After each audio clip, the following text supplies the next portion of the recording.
Hi. I am overwhelmed with everyone and their um, depth of knowledge and history with Trollope. I'm not joined the society yet, but believe me, I will. So I have sort of an anti-Trollope beginning in my love of Trollope. I was working on a PhD in English literature and I never read Trollope, largely because he was never in the curriculum and was dismissed, I think, at the time. This was, gosh, early 70s, middle 70s.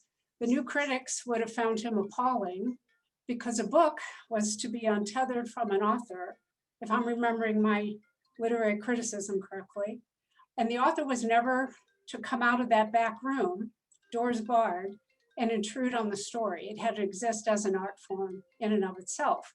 So my teachers pretty much poo-pooed Trollope, going back to high school, a great English high school teacher that said, oh, that's the guy with all the ticket names. Um, so I had a bias against Trollope, and my life pivoted. I got a job in finance and then municipal government finance. And something made me read The Way We Live Now, which I sort of started at the end. And I was blown away by the depth of understanding of pettiness, money, relationships across purposes, all of the things you've talked about, the richness of the character, the humanity, even though it's considered his most cynical book, and some people say un-Trollope-like.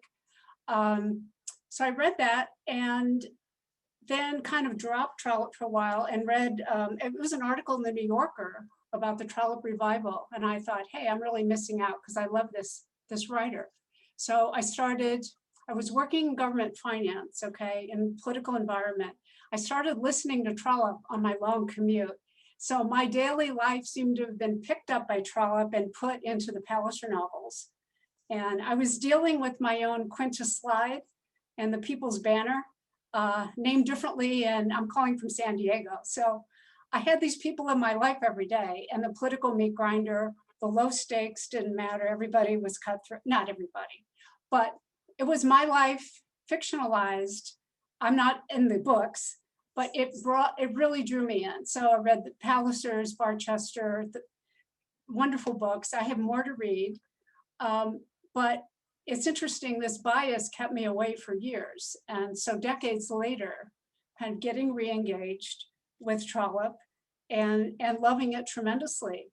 I've also bored my husband with excerpts where I thought were just hysterical and had to read them out loud. Needless to say, he's not a Trollope fan.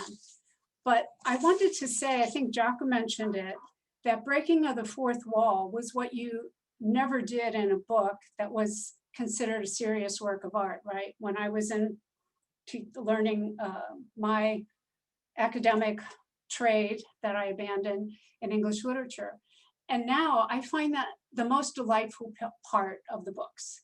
I mean, the stories, the characters, all of that, but that authorial intrusion, which is not supposed to happen, I think I'm reading it with modern eyes and taking a postmodern view and assuming that Trollope is actually winking, when he's saying these things.